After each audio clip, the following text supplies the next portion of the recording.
हाँ मैम, आपका वेलकम है as a zone four solution. हम लोग डिफरेंट सब्जेक्ट पे डिजास्टर मैनेजमेंट के अलग अलग एलिमेंट्स पे पॉडकास्ट करते रहते हैं कि जिससे पब्लिक में ज़्यादा से ज़्यादा अवेयरनेस जाए।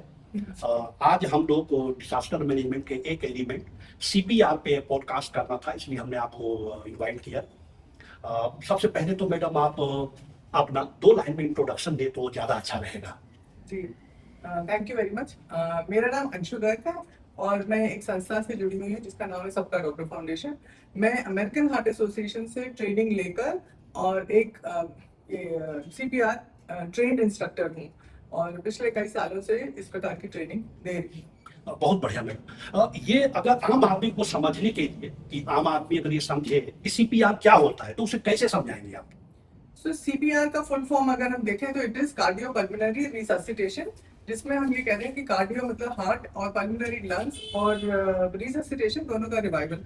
तो ये एक प्रोसीजर होता है जिसमें अगर किसी व्यक्ति की सडनली हार्ट काम करना बंद कर देता है और सांस लेना बंद कर देता है तो हम उसके चेस्ट को कंप्रेशन देते हैं, जिससे के लिए जो बचा कुचा ऑक्सीजनेटेड ब्लड है वो ब्रेन को अलाइन रखे जब तक कि आपको मेडिकल हेल्प आ जाए। मैडम, इसी से मिला हुआ एक क्वेश्चन मैं और पूछता हूँ कि ऐसा मैं सुनता हूँ कि सब लोग कहते हैं इसे सबको सीखना चाहिए, तो इसे क्यों सबको सीखना चाहिए? हमारे देश में लगभग लाइक 88% लोग की जो कार्डियक अरेस्ट से डेथ होती है, मतलब जो डेथ होती है उनमें से 88% ऐसे लोग हैं जिनमें उनको सीपीआर का नहीं मिलता है किसी भी प्रकार से, और जनरली ये डेथ घर पे होती है। तो अगर सीपीआर ट्रेंड हमारे ज्यादा से ज्यादा लोग होंगे तो जो क्रूशियल शुरू के जो 10 मिनट है, इनफैक्ट 4 मिनट जो गोल्डन पीरियड जो होता है वो केवल 4 मिनट का होता है, उसमें अगर सीपीआर देना हम शुरू कर देते हैं तो देर आर चांसेस कि वो व्यक्ति जो है बच सकता है, रिवाइव हो सकता है। Very good madam. अभी जैसे मेरे मन में एक सवाल आता है मैडम कि अगर किसी हमें पता चला कि कोई किसी को हार्ट अटैक आया है तो पहले मैं नेशनल इमरजेंसी नंबर 112 पे फोन करूं या सीपीआर देना शुरू करूं? इसमें मैं आपको क्लैरिफाई करूंगी कि हार्ट अटैक में हम सीपीआर नहीं देते हैं। अच्छा। हार्ट अटैक एक प्रोसीजर वो है जिसमें कोई आर्टरी ब्लॉक है, एक ब्लॉक हो सकती है, 2 ब्लॉक हो सकती है, और उसके लिए आपको अस्पताल भी 112 पे कॉल करना है, एम्बुलेंस भी बुलवानी है, और जब तक वो व्यक्ति एम्बुलेंस नहीं पहुंच पाता आपको उसके संग बैठे रहना है। सीपीआर हम केवल उस व्यक्ति को देते हैं जिसमें ना तो उसकी रिस्पॉन्ड कर रहा है वो आपको, ना ही उसकी पल्स है और ना ही वो सांस ले रहा है। तो इन तीनों चीजों के एब्सेंस में ही उस व्यक्ति को सीपीआर दे सकते हैं। CPR is not to be given in a person in a patient of heart attack. आपने बहुत बड़ा एक सवाल को क्लियरिफाई किया मैडम। अच्छा, अब जैसे जनरली मैं बहुत सारे लोगों को कहते हुए सुनता हूँ, रील पे देखता हूँ कि आज वहाँ से पीआर दिया, आज वहाँ से पीआर दिया, फिर पता चलता है कि उसकी डेथ हो गई है। तो एक ऐसा कॉमन मिस्टेक जो ज्यादातर लोग करते हैं सीपीआर में, वो मिस्टेक क्या होता है मैडम? ज्यादातर मिस्टेक ये होता है क्योंकि हम सबने वीडियोस देखे हुए हैं, यूट्यूब पे देख लेते हैं, तो हम सोचते हैं हमें भी सीपीआर आता है।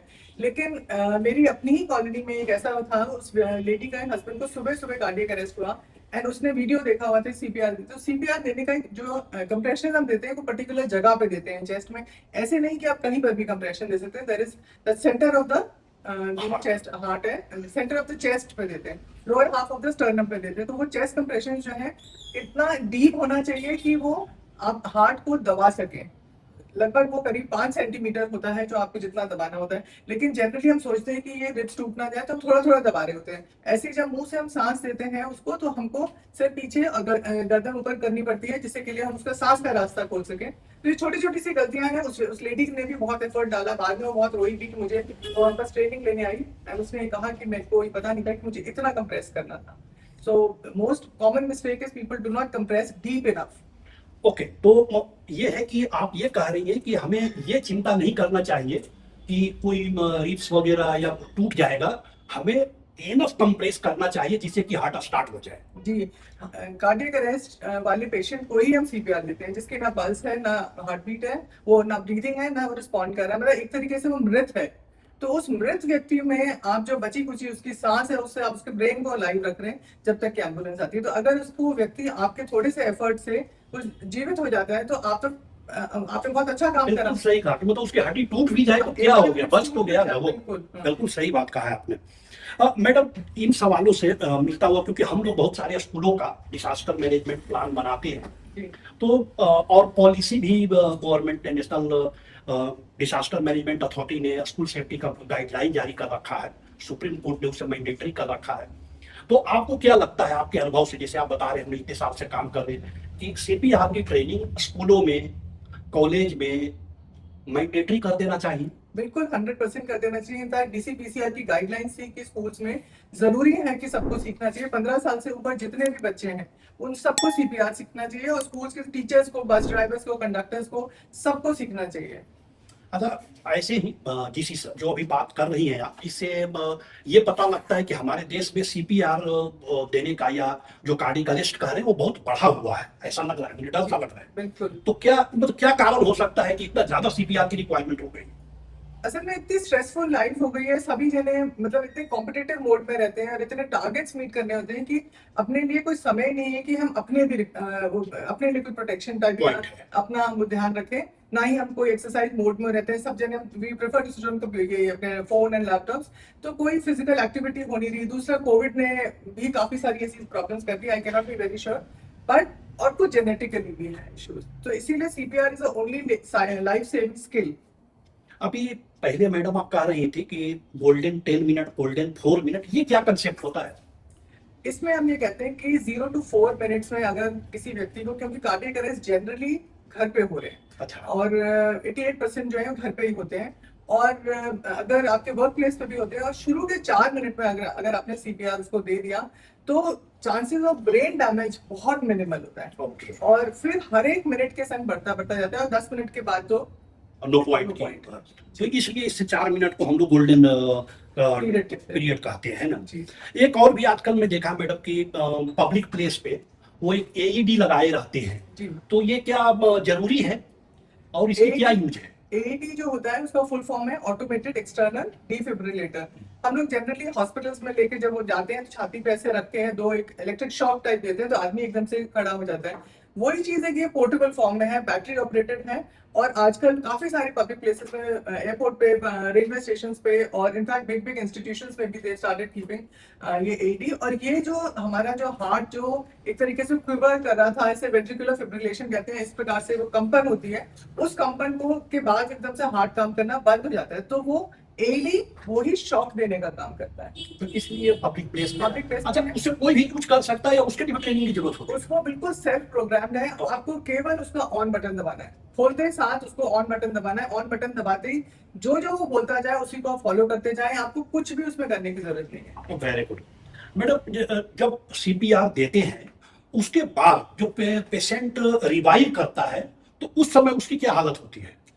अब जब सीपीआर से आप यू आर फॉर्चुनेट इनफ कि वो बंदा रिवाइव हो जाता है, तो वो या तो कुछ अपनी उंगली उंगली हिलाएगा, आंख पलक झपकेगा, कुछ भी है, और अगर आपको लगे कि ये बंदा की पल्स भी आ गई है, सांस लेना शुरू कर दिया है और रिस्पॉन्ड भी कर रहा है, तो आपको तब भी उसको अस्पताल तो जरूर पहुंचाना है, क्योंकि ये तो बात जानना बेहद जरूरी है कि हुआ क्या था। So whatever medical intervention that has to be taken place in the hospital. तो ओके, मतलब आप कह रही हैं कि भले सीपीआर देने के बाद बंदा रिवाइव कर गया हो, जिंदा हो गया हो, बात करने लगा हो, जी, लेकिन उसके बाद भी हमें हॉस्पिटल से ले जाना चाहिए। 100%। बहुत बढ़िया आपने क्लैरिफिकेशन दिया मैडम। हमने किसी को सीपीआर दिया और जो भी आपने कहा कि भाई हम डेथ हो जाती है तो हमें गिल्ट फील होता है, इससे कैसे निकले, या मतलब इसका क्या साइकोलॉजिकल रिप्लाई हो कि जिससे बंदे को ये लगे कि नहीं नहीं हमने ट्राई तो किया। आपको क्या लगता है? नहीं तो क्या काफी लोग डर के मारे करेंगे ही नहीं। ऐसी वाली प्रॉब्लम कई बार आ जाती है, हम डॉक्टर्स के पास भी हम लेके जाते हैं, अस्पताल भी लेके जाते हैं, तब भी कोई व्यक्ति नहीं बचता है, तो डॉक्टर भी अपनी पूरी एफर्ट डालते हैं। तो हम यही कहते हैं हर पेशेंट को, जो भी इसका जिसने भी एफर्ट डाली थी, कि आपको समय के साथ साथ उसकी इंटेंसिटी, पेन की इंटेंसिटी, गिल्ट की इंटेंसिटी समय के साथ साथ खत्म हो जाती है। फिर भी अगर किसी व्यक्ति को लगता है कि मैं नहीं डील कर पा रहा हूँ और मेरा अपना ही कोई प्रियजन था जिसकी डेथ हो गई, जिसको मैंने बचा नहीं पाए, तो हम कहते हैं फिर आपको किसी साइकोलॉजिकल काउंसलिंग की जरूरत पड़ सकती है। हाँ, और जनरली जी, जी। With the passage of time लोगों की उसकी और मुझे intensity- ऐसा लगता है कि आप एक नेक काम कर रहे थे, है ना, और अगर किसी को नहीं बच पाया तो then you can say it was a God wish, है ना। हमने अपने एफर्ट तो किया, एफर्ट करना जरूरी है। एफर्ट करना ज्यादा जरूरी है, जो मैं आपके पॉइंट से समझ रहा हूँ। मैडम, एक पॉइंट इसी से और मिलता हुआ एक सवाल आया है, जिसमें कहते हैं कि भाई रोड पे कोई ऐसे सिचुएशन में पड़ा हुआ है जिसको कि सीपीआर की जरूरत है ना, तो जैसे एक्सीडेंट के केस में होता है जी। कि रोड पे कोई पड़ा है तो बहुत जो बाई स्टैंडर आते हैं उसे लगता है कि यार मैं इसे हाथ लगाऊं, मर जाए तो मेरे गले बच जाएगा मुकदमा। तो सीपीआर के केस में भी ऐसे ही होता होगा? सीपीआर के केस में ये है कि अगर आपको लगे कि व्यक्ति, क्योंकि सबसे पहले 3 चीजें तो हमें जरूर चेक करनी है। एक तो उसका रिस्पॉन्स, एक उसका पल्स और एक उसका ब्रीथिंग। इन तीनों चीजों के एब्सेंस में ही हमने किसी को सीपीआर देना है। रोड विक्टिम है तो आप पहले ये इंश्योर करेंगे कि आप सेफ है, उस व्यक्ति को साइड में लेटाकर और उसको तब सीपीआर देंगे। और वो जो CPR, I forgot the question. मतलब क्वेश्चन फिर से मैं इसको क्लारिफाई करता हूँ कि एक्सीडेंट के केस में लोग इसलिए एक्सीडेंटी को हेल्प नहीं करते हैं कई बार, मैं सबकी बात नहीं कर रहा, लेकिन लोगों को लगता है यार कहीं मर पूरा गया ये बंदा तो मेरे गले मुकदमा बढ़ जाएगा या पुलिस बार बार मुझसे पूछेगी, हालांकि मुकदमा तो नहीं होता है लेकिन पब्लिक घबराते हैं, है ना। ऐसे वाले केस में ऐसे कोई व्यक्ति को कोई प्रॉब्लम होती नहीं, क्योंकि एक लॉ है गुड समैरिटन लॉ कि आपने अपनी एफर्ट तो डाली, आपकी इंटेंशन देखी जाएगी और पोस्टमार्टम में बिल्कुल क्लियरली हो जाएगा कि डेथ पहले हुई थी बाद में हुई थी और आपकी इंटेंशन क्या थी, आपने किस इंटेंशन से उस व्यक्ति को चेस्ट कंप्रेशन दिया। एक आध रिब अगर क्रैक भी हो गई, टूट भी गई, तो आपने एफर्ट इसलिए डाली थी कि वो व्यक्ति वापस से जीवित हो जाए। तो आप ये कह रहे हैं कि देखिए किसी को घबराने की जरूरत नहीं है, जो लोग घबरा रहे हैं कि भाई कहीं डेथ हो जाए, तो आप ये कहना चाह रही है बेसिकली कि आपको हेल्प करना चाहिए, है ना। बिल्कुल। हेल्प करने के बाद भी, सीपीआर देने के बाद भी अगर वो बंदा या बंदी मर गई तो इट वाज गॉड विश, हम लोगों को अपने कोशिश करना चाहिए। 100%। और जनता के लिए भी ये है, पब्लिक के लिए, व्यूअर के लिए भी ये है कि इसमें कोई मुकदमा वगैरह नहीं होता है, कोई पुलिस वगैरह परेशान नहीं करती, आप हेल्प करें लोगों की, रिजल्ट जो भी आए उसका। हमें अपने कर्तव्य में फेल नहीं होना चाहिए। मैडम हमारे पास ऐसे ही 2-3 क्वेश्चन है जिसको रैपिड फायर टाइप का सवाल करते हैं, उसमें आपको जल्दी जल्दी जवाब देना है जी। हाँ, तो एक जवाब ये है, एक सवाल ये है कि 30:2 रेशियो जी। याद करने का क्या तरीका है, या मतलब ये क्या है 32:2 रेशियो? 30:2 का ये है कि हम 30 कंप्रेशन और 2 ब्रेथ देते Okay. हैं। तो जो 30 कंप्रेशन का जो कॉन्सेप्ट है वो कि जितनी बार आप दबाते हो तो पहली बार थोड़ा कम होता है, फिर ज्यादा होता है, फिर ज्यादा होता है, फिर ज्यादा होता है, एंड फिर एक स्टेज आती है जब आपका खून का सप्लाई ब्रेन को बिल्कुल बराबर जारी होती है। तो इसीलिए हम कहते हैं 1 से 30 तक गिनती गिरो, फिर 2 मुंह से सांस। जैसे आप सांस लेने के लिए करते हैं तो वो जो आपने एफर्ट डाला था ब्रेन में ब्लड पहुंचाने के लिए, वो वापस डाउन हो जाता है। फिर से आप शुरू करते हैं 1 से 30 तक होगा। और हम एक गिनती इसलिए भी गिनवाते हैं कि अगर आपको कोई देख रहा हो, सड़क पे अगर कोई हादसा हुआ है और कोई आपको देख रहा है कि आप 1 से 30 तक गिनती गिनते हैं, फिर मुंह से सांस लेते हैं, फिर 1 से 30 तक गिनती गिनते हैं, फिर मुंह से सांस लेते हैं, तो उससे आपकी मदद के लिए कोई आएगा। ओके, कि और ताकि 30 तक तो गिनती हम सभी को आती है, तो it is very easy to do it. Madam ऐसे सीपीआर सीखने में कितना टाइम लगेगा, मैं सीखना चाहता हूँ, कितना टाइम लगेगा? अगर आपको बिना कोई सर्टिफिकेट वगैरह के लिए चाहिए, केवल स्किल्स सीखनी है, तो आप आधे घंटे में भी हमारे पास आकर ले सकते हैं। लेकिन हम ये कहते हैं कि आपको हार्ट अटैक और कार्डियक अरेस्ट दोनों में फर्क पता होना चाहिए। तो थोड़ी सी एक है ट्रेनिंग जो कि करीब 1.5 घंटे, 1 से 1.5 घंटे की है, और वो उसमें आप बिल्कुल कॉन्फिडेंट हो जाते हैं कि भाई अगर हार्ट अटैक है तो हमने क्या करना है, कार्डियक अरेस्ट है तो हमने क्या। तो देखिए व्यूअर, मैडम ने ये बताया कि आपको ज्यादा से ज्यादा 1.5 घंटा 2 घंटे का टाइम लगता है, लाइफ सेविंग स्किल है। मैं आप सब लोगों से अपील करता हूँ कि आप सब लोग इसे सीखिए, जहां भी आप हैं, क्यों आप सीखिए और अपने पड़ोसी को भी सिखाइए, क्यों जिस दिन आपको जरूरत पड़ेगा, राइट, आप अपने आप को नहीं दे पाएंगे, आपका पड़ोसी ही देगा, तो बेहतर है अपने पड़ोसी को भी सिखाइए। अच्छा मैडम, अब एक सवाल और है जो कि क्या सीपीआर करने से, हालांकि हम इसको डिस्कस थोड़ा थोड़ा पार्ट में कर चुके हैं, हम सीपीआर किसी को देते हैं, है ना, तो वही मर गया तो कोई लीगल मुकदमा होगा?